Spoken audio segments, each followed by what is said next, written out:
इस दुनिया में ऐसे बहुत ही कम स्टूडेंट होंगे जिनको ये प्रॉब्लम नहीं होगी कि पढ़ा हुआ याद नहीं रहता। हम पढ़ तो लेते हैं लेकिन फिर भूल जाते हैं। तो अगर हम भूल जाते हैं तो फिर हमारे पढ़ने का मतलब क्या निकला? ऐसे में सारी मेहनत बेकार चली जाती है। वैसे पहले मैं आपको बता दूं कि अगर आप पढ़ा हुआ याद नहीं रख पाते हैं तो इसका मतलब ये बिल्कुल भी नहीं है कि आपका दिमाग कमज़ोर है। सोचो अगर आपका दिमाग हर चीज़ को याद रखने लग जाए तो एक दिन में हमारे साथ में कितनी चीज़ें होती है। दिमाग का कचरा हो जाएगा अगर दिमाग सारी बातों को याद रखने लग जाए तो।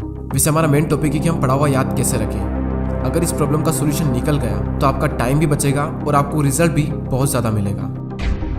पढ़ा हुआ सब कुछ याद रखना मुश्किल है, लेकिन फिर भी काफ़ी हद तक हम इसे कंट्रोल कर सकते हैं, लेकिन पूरी तरीके से नहीं। मैं आपको 3 तरीके बताने वाला हूँ। अगर आप यूट्यूब पर गूगल पर सर्च करोगे तो आपको कई सारी टिप्स मिल जाएगी, लेकिन ये जो टिप्स मैं आपको बता रहा हूँ ये मेरे पर्सनल एक्सपीरियंस से और काफ़ी रिसर्च करने के बाद मैं आपको बता रहा हूँ।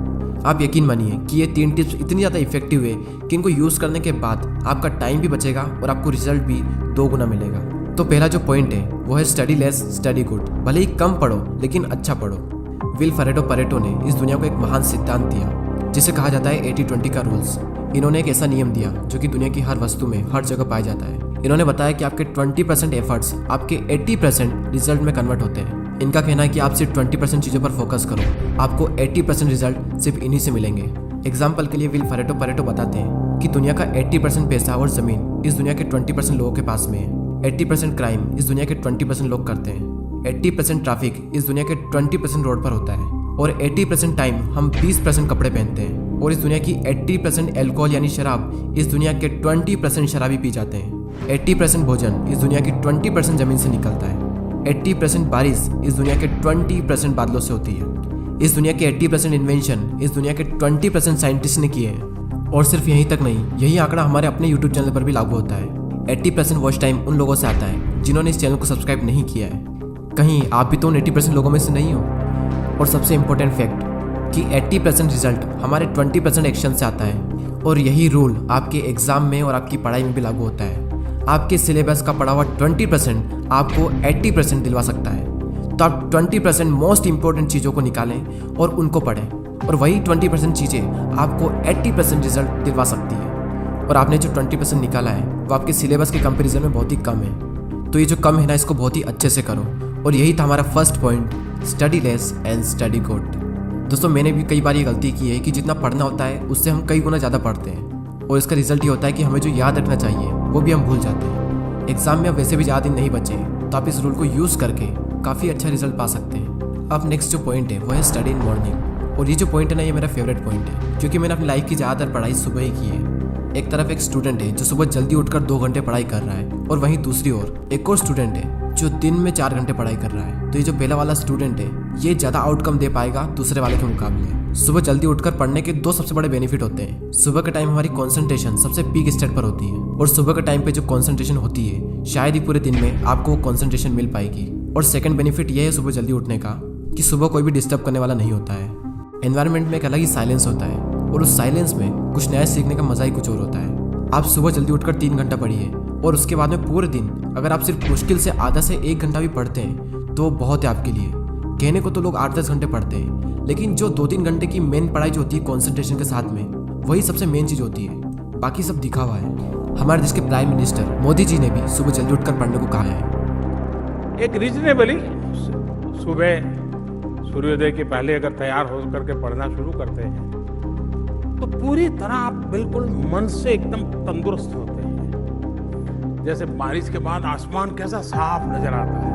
सुबह बहुत ही उत्तम कालखंड होता है, फ्रेश होते हैं, थकान नहीं होती है, और अध्ययन से ही शुरू करते हैं तो ज़्यादा अच्छा रहता है। और ना सिर्फ मोदी जी ने बल्कि हमारे शास्त्रों में, आयुर्वेदा में भी यही बात कही गई है कि सुबह के टाइम हमारा ब्रेन सबसे ज़्यादा एक्टिव होता है, और उस टाइम जो भी हम अपने ब्रेन में डालेंगे वो दिमाग में छप सा जाएगा। सो ये था second point, study in morning. अब जो लास्ट जो पॉइंट है वो बहुत ही ज़्यादा इंपॉर्टेंट पॉइंट है, और ये पॉइंट आप सबको ऑलरेडी पता है, लेकिन हर कोई इस पॉइंट को बहुत ही इग्नोर करता है। और वो पॉइंट है पढ़ाई के बीच में रेस्ट लेना। कुछ लोग होते हैं जो रेस्ट ही नहीं लेते हैं, और कुछ लोग ऐसे होते हैं जो बहुत लंबा रेस्ट लेते हैं, और इस बीच में कुछ लोग ऐसे होते हैं जिनकी पूरी ज़िंदगी रेस्ट लेने में निकल जाती है, और एंड में वो खुद रेस्ट इन पीस हो जाते हैं। पढ़ाई के बीच में कितना रेस्ट लेना चाहिए ये मैं आपको नहीं बताने वाला, ये आप खुद तय करें अपने अकॉर्डिंग। आपको फिर से एनर्जी प्रोड्यूस करने के लिए कितना टाइम चाहिए ये आपको आपके अलावा कोई नहीं बता सकता। जितनी इंपॉर्टेंस हम अपनी पढ़ाई को देते हैं उतनी ही ज़्यादा इंपॉर्टेंस हमें रेस्ट को भी देनी चाहिए, क्योंकि रेस्ट ही वो चीज़ है जिसकी वजह से हम पढ़ पा रहे हैं। हम एक दिन में जागते भी हैं और सोते भी हैं। तो उसी तरीके से अगर आप काम कर रहे हैं तो काम के बीच में रेस्ट लेना भी बहुत ज़रूरी है। और हाँ, ये गलती बिल्कुल मत करना कि अगर आपका एक बार पढ़ाई में मन लग गया तो लगातार बढ़े जा रहे हैं, लेकिन बाद में एक टाइम ऐसा आएगा जब आपका बिल्कुल भी मन नहीं लगेगा रेस्ट लेने के बाद भी। जब एक बार पढ़ाई में मन लग जाता है तो हम इतना पढ़ते हैं कि हम अपने दिमाग को ही पूरी तरीके से थका देते हैं और हालत ऐसी हो जाती है कि फिर से पढ़ने का मन ही नहीं करता। आपने पढ़ना शुरू किया, आपका मन लगा, अब थोड़ी देर बाद आपको रेस्ट लेना चाहिए, लेकिन आपको लगता है कि मैं भी और पढ़ सकता हूँ, तो उस फीलिंग को बनाए रखें और रेस्ट लें और फिर दोबारा उसी फीलिंग के साथ में अपनी पढ़ाई शुरू कर दें। अगर आप चाहें तो आप पोमोडोरो टेक्निक का यूज़ भी कर सकते हैं। पोमोडोरो एक बहुत ही सिंपल टेक्निक है। आपको जो भी काम करना है उस काम को आपको 25-25 मिनट के 4 ब्लॉक्स में डिवाइड करना है और हर 25 मिनट के ब्लॉक्स में आपको 5 मिनट का ब्रेक लेना है और 1 घंटा होने के बाद में आपको 15 मिनट का रेस्ट लेना है और फिर से आपको यही सब करना है। और इस टेक्निक का यूज़ करके आप काफ़ी लंबे टाइम तक और काफ़ी अच्छे से स्टडी कर सकते हैं। और ना सिर्फ स्टडी बल्कि आप अपने किसी भी काम में इस टेक्निक को यूज़ कर सकते हैं। और इस टेक्निक को यूज़ करने के लिए प्ले स्टोर पर कई सारी एप्लीकेशन है, आपको जो भी अच्छी लगे वो एप्लीकेशन आप डाउनलोड कर सकते हैं। चलिए अब हम उन तीनों पॉइंट्स को एक साथ देख लेते हैं और ये भी देख लेते हैं कि हमने इस पूरी वीडियो में क्या सीखा। हमारा जो मेन टॉपिक था वो ये था कि पढ़ा हुआ याद कैसे रखें, और उसके सॉल्यूशन के लिए हमने 3 पॉइंट्स देखे, जिसमें से पहला है study less study good, second है स्टडी इन मॉर्निंग और थर्ड है रेस्ट लेना। फर्स्ट पॉइंट में हमने 80-20 के प्रिंसिपल को समझा कि किस तरीके से आपको 80% रिजल्ट आपके अपने 20% काम से मिलेंगे, और साथ ही हमने ये सीखा कि आपको फोकस करना चाहिए अपनी 20% स्टडी पर जो आपको 80% रिजल्ट दिला सकती है। सेकंड पॉइंट था कि स्टडी इन मॉर्निंग, यानी कि सुबह उठकर पढ़ो, और इस पॉइंट में हमने देखा कि किस तरीके से आप जल्दी उठकर हाई कॉन्सेंट्रेशन वाली स्टडी कर सकते हो। और थर्ड पॉइंट है स्टडी के बीच में ब्रेक लेना, और इस पॉइंट में हमने रेस्ट की इंपॉर्टेंस को जाना। जितना इंपॉर्टेंट जागना होता है उतना इंपॉर्टेंट सोना होता है, उसी तरीके से जितना इंपॉर्टेंट काम करना होता है उतना ही इंपॉर्टेंट रेस्ट लेना भी होता है। और थर्ड पॉइंट में ही हमने पोमोडोरो टेक्निक के बारे में जाना। जो भी काम आप करना चाहते हो उस काम को 25-25 मिनट के 4 ब्लॉक्स में डिवाइड कर दें और हर 25 मिनट के बाद में 5 मिनट का ब्रेक्स लें, और जब पूरा 1 घंटा हो जाए तो उसके बाद में 15 मिनट का रेस्ट लें। और इस टेक्निक का यूज़ करके भी आप लंबे टाइम तक काफ़ी अच्छे से पढ़ाई कर सकते हो। और दोस्तों, अगर आपने पूरे साल पढ़ाई नहीं की है तो अब भी आपके पास में टाइम है, क्योंकि वो किसी ने क्या खूब बात कही है कि जो हो गया उसे सोचा नहीं करते, जो मिल गया उसे खोया नहीं करते। सफलता उन्हें ही हासिल होती है जो वक्त और हालातों पर रोया नहीं करते। अगर आप अब भी शुरू करते हो और दिल लगा कर मेहनत करते हो तो अब भी आप कई लोगों से आगे निकल सकते हो। बस मेहनत खामोशी से कीजिए और इतनी मेहनत करो कि आपकी सफलता शोर मचा दे। अब वैसे ही बहुत टाइम निकल चुका है और एग्ज़ाम बहुत नज़दीक है, और जब इतना कम टाइम बचा है तो बैठे बैठे ज़िंदगी बर्बाद ना कीजिए, क्योंकि ये ज़िंदगी मिलती है कुछ कर दिखाने के लिए। रोके अगर आसमान हमारे रास्ते को तो तैयार हो जाओ आसमान झुकाने के लिए। अब बात आती है उन 80% लोगों की जो वीडियो तो देखते हैं लेकिन सब्सक्राइब नहीं करते।